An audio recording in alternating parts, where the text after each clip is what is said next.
Ben ritrovate, tante e diverse le notizie all'interno del nostro TG, ma cominciamo dai titoli. Violentata e seviziata dal branco per 10 lunghi anni, vittima una donna albanese a Corigliano Rossano nel Cosentino. 5 persone sono state arrestate dalla polizia, la donna costretta a prostituirsi e a consegnare ingenti somme di denaro ai suoi aguzzini. Sit-in di protesta questa mattina all'ospedale di Cetraro, il sindaco Aita chiede il ripristino del punto nascita dell'ospedale, il primo cittadino sposta il suo ufficio davanti al nosocomio. Tappa a Schiavonea di Corigliano Rossano per il sindaco di Cosenza Mario Chiuto, cambiare la Calabria si può, ha spiegato incontrando i cittadini. Tir distrugge balcone a Pizzo Calabro, sul posto i carabinieri che hanno elevato una sanzione al conducente, disagi alla circolazione. Turisti e visitatori alla scoperta dei tesori archeologici nella città di Vibo, la passeggiata promossa dall'amministrazione comunale.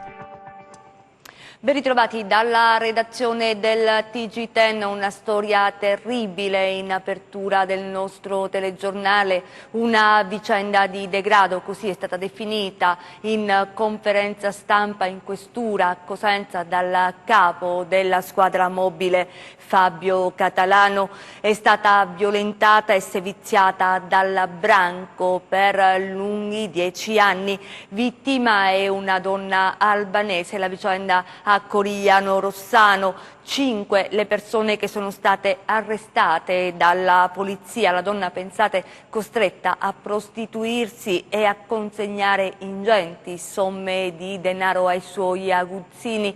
Il procuratore di Castrovillari, Eugenio Facciolla, ha lanciato un appello ai cittadini, ha detto: fidatevi delle istituzioni. Il servizio di Isabella Roccamo. Per 10 lunghi anni ha subito violenze di ogni genere, fisiche, psicologiche, abusi sessuali, è stata costretta a prostituirsi e a consegnare anche consistenti somme di denaro ai suoi aguzzini. Protagonista della raccapricciante vicenda, una giovane donna albanese che vive a Corigliano Rossano. Dopo anni di sevizie e soprusi, 10 giorni fa ha raccontato il suo incubo agli inquirenti che oggi, alle prime luci dell'alba, hanno arrestato 5 persone. La vicenda sarebbe iniziata da una relazione extraconiugale tra la donna e un uomo. Una relazione sentimentale extraconiugale che poi si è trasformata in un incubo, è trasbordata proprio in una continua violenza sessuale di gruppo, episodi anche di estorsione, non solo per minacce e quindi perché è obbligata a dare somme dell'ordine di 1.000 euro al mese, ma anche obbligata a prostituirsi, quindi rapporti sessuali di ogni tipo. Esisteva un tariffario su cui quindi gli indagati hanno creato un business e ognuno di loro aveva anche una sorta di ruolo nel procacciare i clienti, chi doveva accompagnare la vittima. Temeva che i suoi aguzzini potessero fare del male alla sua famiglia, aveva dei lividi sul corpo e in più occasioni è stata costretta a ricorrere alle cure dei medici di un ospedale romano, ma per giustificarsi con i suoi familiari all'oscuro di tutto ha raccontato di soffrire di una malattia che le provocava ematomi. La donna è stata costretta a prostituirsi, a consegnare somme di denaro ai suoi aguzzini che minacciavano di uccidere il figlio di 5 anni e di divulgare il video delle orge in rete. Per anni si è sentita sola, poi il 5 agosto scorso, esasperata, ha denunciato i suoi aguzzini. E ha cercato più volte di ribellarsi, poi forse ha trovato il consiglio anche qualche familiare che l'ha sostenuta, perché quando lei, ci sono stati momenti che ci ha raccontato che aveva pensato anche di farla finita perché non resisteva più a tutto questo contesto molto più grande di lei. Nel corso del blitz nell'appartamento di uno degli arrestati sono stati rinvenuti degli attrezzi sadomaso e 480 grammi di marijuana. Le indagini coordinate dalla Procura di Castrovillari proseguono per identificare altre persone che nel corso degli anni si sono resi corresponsabili delle violenze sessuali nei confronti della donna. I 5 arrestati, tutti di Corigliano Rossano, sono stati portati nel carcere di Castrovillari. Alcuni di essi erano noti, sì, avevano dei trascorsi, dei precedenti di polizia. L'efficace attività di contrasto che è stata posta in essere da forze dell'ordine e magistratura è riuscita a ricostruire in un brevissimo tempo Con l'occasione ribadisco come la Polizia di Stato, la Questura di Cosenza naturalmente, che noi rappresentiamo, è fortemente impegnata nel contrasto al fenomeno dei cosiddetti reati, crimini di genere. E da Cosenza a Reggio per un'altra brutta storia. Un 39enne è stato arrestato dalla squadra mobile di Reggio Calabria per violenza sessuale aggravata sulla figlia della compagna di 12 anni. A fare scattare le indagini è stata una telefonata alle forze dell'ordine del padre della piccola residente fuori regione, che il 6 agosto scorso ha segnalato che la bimba stava comunicando alle sorelle maggiori tramite WhatsApp di essere vittima delle particolari attenzioni da parte del compagno della madre, conosciuto da quest'ultima su Facebook mesi fa. Il padre ha detto che la figlia, insieme alla ex compagna e ad un'altra figlia di 5 anni, era giunta a Reggio la notte precedente ed era stata ospitata nell'abitazione dell'uomo, aggiungendo di non conoscere l'indirizzo. Gli agenti della mobile e delle volanti sono riusciti a risalire alla casa. Tranquillizzata e accompagnata in questura insieme alla madre, la bimba, nel corso di una audizione protetta con l'ausilio di una psicologa e di un'esperta in psicologia infantile, ha raccontato quanto accaduto. Cambiamo argomento. A Cetraro, sit-in di protesta questa mattina.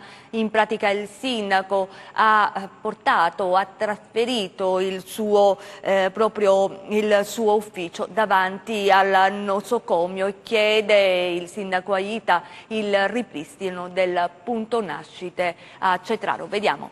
Cetraro chiede con forza la riapertura del punto nascita. Questa mattina il sit-in di protesta attuato dal sindaco Angelo Aita, che ha spostato il suo ufficio davanti al nosocomio. Siamo qui da stamattina per protestare in attesa di passi ulteriori secondo le prescrizioni che ha dato il Ministero per la riapertura del punto nascita. C'era un problema solo organizzativo, quindi di nomina del primario, e la presenza qui insieme ai consiglieri comunali, ai comitati pro ospedale, per sollecitare, anche se si tratta del 14 agosto, sollecitare l'ASP per il provvedimento di nomina del primario per la prescrizione.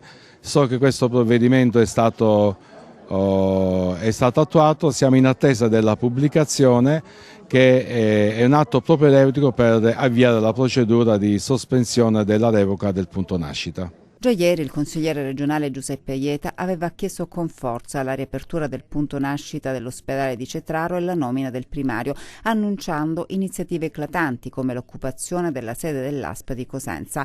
E questa mattina la protesta attuata dal sindaco, iniziativa alla quale hanno aderito i consiglieri comunali del centro del Tirreno cosentino e i cittadini del comitato pro ospedale. Noi chiediamo con forza che queste cose siano fatte in corso di riapertura del punto nascita, in quanto non possiamo permetterci di tenere ancora chiuso l'unico punto nascita che gravita sul territorio di 120 km da Falerna a Tortora e via discorrendo, e altri paesi interni. Quindi non ci muoveremo di qua fino a quando non ci saranno risposte positive sulla riapertura del punto nascita e anche sulle altre problematiche che attanagliano l'ospedale di Cetraro e gli altri ospedali pure che gravitano nella zona. La protesta, fanno sapere, andrà avanti fino a quando non arriveranno risposte certe. Ma l'iniziativa del sindaco Aita ha provocato la reazione del consigliere provinciale di Cosenza Graziano Di Natale, il quale sottolinea che il problema del punto nascita dello SPOC Paola Cetraro non è la nomina di un primario, bensì una riorganizzazione capillare del servizio. Abbiamo bisogno, sottolinea, di un sistema sanitario che garantisca servizi efficienti, perché qui c'è in gioco la vita delle persone. Tappa a Schiavonea di Corigliano Rossano per il sindaco di Cosenza Mario Chiuto. Cambiare la Calabria si può, ha spiegato incontrando i cittadini. Vediamo. Idee e lavoro possono cambiare la Calabria, ne è convinto Mario Occhiuto, che continua il tour regionale per raccontare il modello Cosenza, città di cui è sindaco da 8 anni. Ieri tappa Schiavonea di Corigliano Rossano sullo Ionio Cosentino, le slide con le opere realizzate, realtà urbana narrata nella pubblicazione Percorsi di rigenerazione urbana, il caso Cosenza di Rossana Galdini dell'Università La Sapienza di Roma, agosto di lavoro e contatto con il territorio. La nostra proposta politica che stiamo portando in giro è ben condivisa adesso sui territori, quindi spero che presto possiamo finalmente iniziare a lavorare per la Calabria e a risolvere i problemi che ci sono da anni, da decenni direi, che sono in qualche modo sulle spalle dei calabresi. La bellezza dei luoghi, la valorizzazione, la creatività, chiavi della narrazione che, spiega Occhiuto, hanno funzionato per Cosenza. Cosenza era una città che era al 95° posto nella graduatoria Legambiente Ambiente Italia, pubblicata ogni anno su Sole 24 Ore. Oggi siamo al 5° posto, prima città del centro-sud Italia e una delle prime del nord, dopo mostri sacri come Trento e Bolzano, che sono da sempre riconosciuti come città dove c'è un'alta qualità della vita. Quindi io penso che è importante lavorare per cambiare la nostra terra e noi siamo qui per proporre un progetto politico che si fonda su alcuni principi e che può declinarsi poi sui territori anche ascoltando le persone che vengono a questi appuntamenti e che ci offrono anche le loro idee. E sarà un Ferragosto all'insegna della preghiera, l'iniziativa di padre Fedele Bisceglie sull'isola pedonale di Cosenza, l'appello affinché si recuperi il senso religioso della festa. Vediamo. Padre Fedele, il 14 agosto qui sull'isola pedonale per un'iniziativa molto particolare, richiamare il senso religioso della festa del Ferragosto in un momento in cui si pensa al mare, alle gite fuori porta, alle grigliate, ma bisogna anche recuperare il vero senso del Ferragosto. Io ho scelto di pregare un triduo e poi il giorno dell'Assunta a Corso Mazzini perché è la chiesa più grande del mondo. Qui sulla strada passa il ricco e il povero, l'ammalato e il sano, il politico e l'altro, il delinquente e il santo, tutti passano su questa strada e quindi è una chiesa veramente bella quella della strada, perché andando nelle chiese, non me ne volgono i miei confratelli, sono anche vuoti in questo periodo, quindi ho scelto di pregare questo triduo in onore della Madonna Assunta proprio nella strada e vorrei dedicarla questa mia piccola intervista che tu mi stai concedendo ai giovani, in modo particolare a coloro che hanno sviato e sono lontani da Cristo. Ecco, le giornate belle, queste del Ferragosto, le grigliate, il ballo, tutte cose molto belle, però non bisogna dimenticare Dio. Ai giovani in modo particolare dico, siate l'orgoglio di Dio e dei vostri genitori. Non bevete molto quando andate al volante, in questi giorni sono state insanguinate le nostre strade. A voi cari giovani è dedicata questa intervista. I vostri genitori vi attendono quando andate in discoteca, non bevete molto e quando bevete non mettetevi al volante e quando viaggiate fatevi il segno della croce. E possibilmente recitate un'Ave Maria, recitate qualche preghiera mentre camminate. In questi giorni, è iniziato già da ieri, oggi, anche il domani, il giorno dell'Assunta, sarà qui a pregare insieme ai cittadini che rimarranno in città e anche per chi magari è andato a fare la gita fuori porta. Ma che attenzione c'è? E forse, dato che la maggior parte delle volte che sono qui raccolgo dei fondi per i poveri, pensano che io sia per questo. Però quando poi mi vedono con la corona in mano capiscono che c'è questo senso di affetto religioso. Voglio concludere dando gli auguri a tutti quanti, ai giovani in modo particolare, divertitevi perché è bello, cantiamo al Signore in inni, canti e danze, dice il salmista, ballate pure, però ballate con Cristo, sempre, non dimenticatelo mai, mai, mai, mai. E la Madonna vi copre con il manto della misericordia. Buon Ferragosto a tutti. E se poi avete la possibilità di pregare per me, fatelo pure. Grazie, buon Ferragosto a tutti. Le altre notizie nelle nostre brevi di cronaca.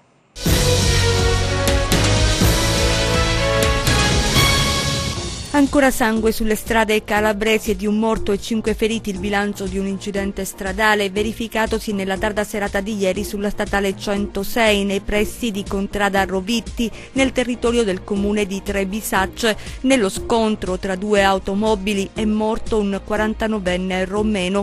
I 5 feriti, nessuno dei quali in pericolo di vita, sono stati portati nell'ospedale di Trebisacce. Tir contro un balcone di un'abitazione questa mattina nel centro abitato di Pizzo Calabro. Il mezzo pesante è rimasto bloccato nella strada stretta. Sul posto i carabinieri, che dopo gli accertamenti hanno contestato al conducente una sanzione amministrativa. Nella via infatti vige il divieto di accesso ai mezzi pesanti, disagi alla circolazione. Chiama la polizia per un furto in casa. Gli agenti della questura di Reggio Calabria intervengono in un appartamento messo a soqquadro dai ladri. I poliziotti, dopo gli accertamenti, hanno denunciato il proprietario dell'abitazione per il reato di omessa custodia di armi. Centrato a Sellia Marina in provincia di Catanzaro un 5 da 63.000 euro al Superenalotto. La vincita realizzata nella pasticceria Chantilly situata sulla strada statale 106. Dopo il 6 centrato ieri a Lodi, intanto il premio di prima categoria ripartirà da 50 milioni di euro. In Calabria l'ultimo jackpot è stato realizzato a ottobre del 2016 con 165 milioni vinti a Vibo Valentia.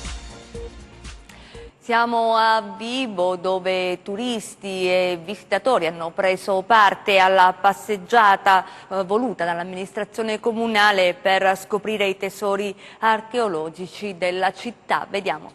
È andata oltre le più rose previsioni con una straordinaria presenza di turisti e vibonesi, la passeggiata archeologica fra i resti della città, che ha riscosso un interesse sorprendente. Ieri pomeriggio moltissimi, oltre un centinaio, fra turisti e cittadini, hanno ripercorso a piedi e in autobus quello che di fatto rappresenta il parco archeologico diffuso di Vibo Valentia, una città dalla storia millenaria che può mostrare testimonianze storiche dal valore inestimabile. Dalle fornaci romane alle mura greche, dal castello federiciano fino al battistero paleocristiano di Piazza San Luca, passando per il Tempio del Belvedere e l'insediamento dedicato a Persefone del Cofino. La straordinaria bellezza e storia della città sono state raccontate dall'archeologa Mariangela Preta, che in maniera splendida ha saputo coinvolgere tutti con il suo racconto. Tanta partecipazione e tanto interesse, vuol dire che questa idea ha funzionato. Sì, sicuramente è un'idea che ha funzionato e per me è stato veramente emozionante vedere tutte queste persone così interessate, attente e soprattutto piene di domande e molto partecipi a questo evento.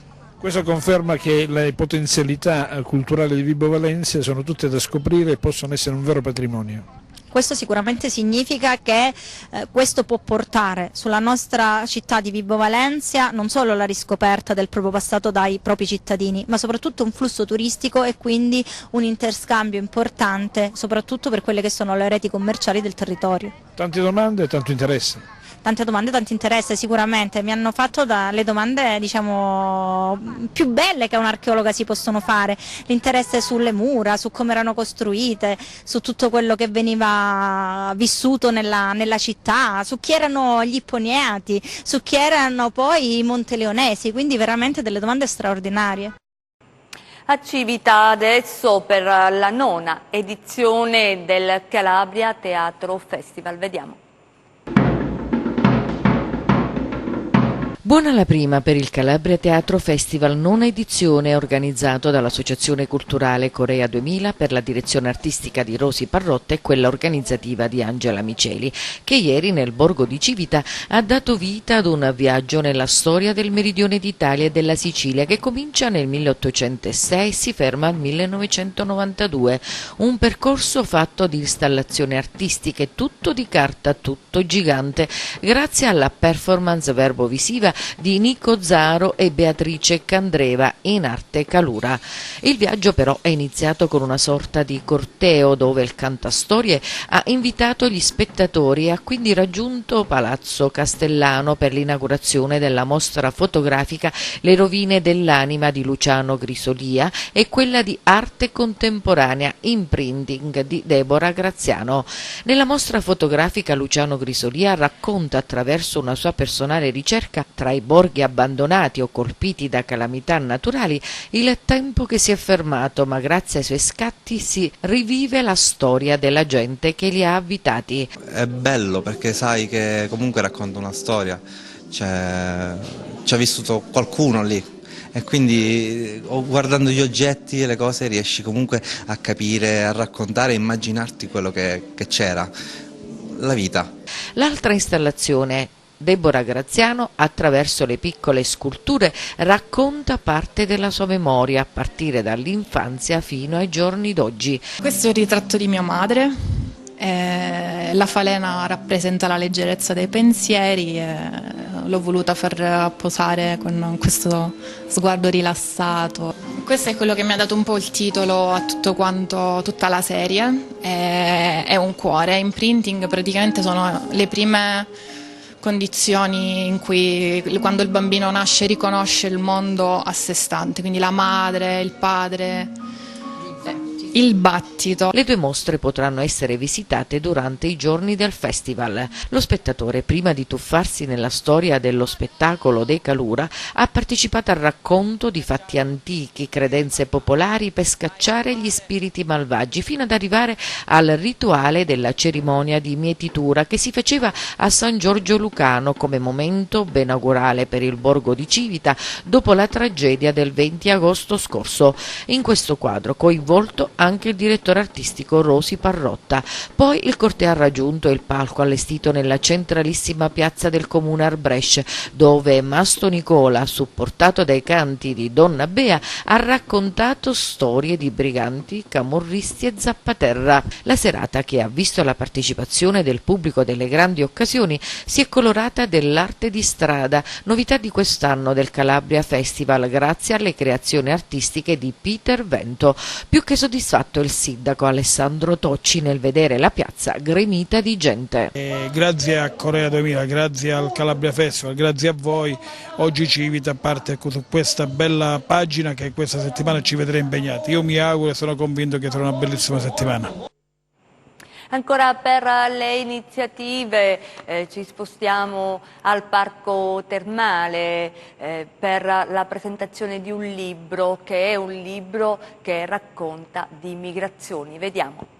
L'ultimo viaggio del piroscafo Principessa Mafalda, che trasportava verso il Sud America 1200 emigrati, narrato nel libro Il naufragio previsto di Pasquale Guaglianone, il volume presentato al Parco Acquaviva delle Terme Luigiane. Pagine scritte dal filmmaker originario di Cetraro, una storia romanzata che, è stato sottolineato, non tradisce la veridicità dei fatti, una vicenda di drammatica attualità. L'idea di questo libro è nata qualche anno fa proprio per ricordare le traversie di tanti immigrati che hanno patito il viaggio, hanno patito questa lunga traversata oltre l'oceano. È un tema importante, il più grande fenomeno sociale italiano, che è appunto l'emigrazione, ma tra l'altro è un tema che è attuale anche oggi, da qualche anno qui in Italia e in Europa, per tutti gli africani che arrivano sulle nostre coste. Questo fenomeno dell'immigrazione è stato sempre un fenomeno purtroppo anche sottovalutato e non trattato adeguatamente. Quello che dovremmo fare in Italia è proprio questo, ritenere questo fenomeno come uno studio, anche farlo conoscere di più nelle scuole, perché si possa capire attraverso quello che è successo negli anni passati, i milioni di italiani che sono andati fuori, si possa capire anche la grande tragedia di questa gente che arriva adesso in Europa. Una serata dedicata alla riflessione con gli interventi di Angelo Ciampi dell'Accademia Terra Calabra, i saluti di Sonia Ferrari, docente dell'Università della Calabria, di Antonello Grossolavalle, presidente dell'Umpli Cosenza, un incontro culturale a cui ha preso parte anche Franco Rosito, presidente del Circolo della Stampa Maria Rosaria Sessa. Lo sport con le ultime dal calciomercato. La necessità da dover riscontrare e risolvere a stretto giro di posta un summit chiarificatore tra le parti per programmare l'ultima parte del mercato. Il Cosenza punta 4 nuovi innesti, un terzino, 2 centrocampisti e una punta. Da segnalare una proposta che sarebbe arrivata dalla Scozia per Jerry Mbakogu, obiettivo dichiarato dei lupi da mesi. Il Crotone si coccola Zach Ruggero, la stella 17enne brilla e stroppa. Potrebbe anche lanciarlo nel test contro la Sampdoria. Intanto piacciono molto Federico Giraudo, terzino classe 98, e Rossetti, tasselli eventualmente utili per chiudere il mosaico di Stroppa. Ufficiale di Gennaro Pelli Catanzaro, firmato un biennale per Maita come anticipato. Spunta la Salernitana per la Regina, valutazioni in corso. Sulla punta tutti attendono il grande botto. E chiudiamo con le previsioni del tempo.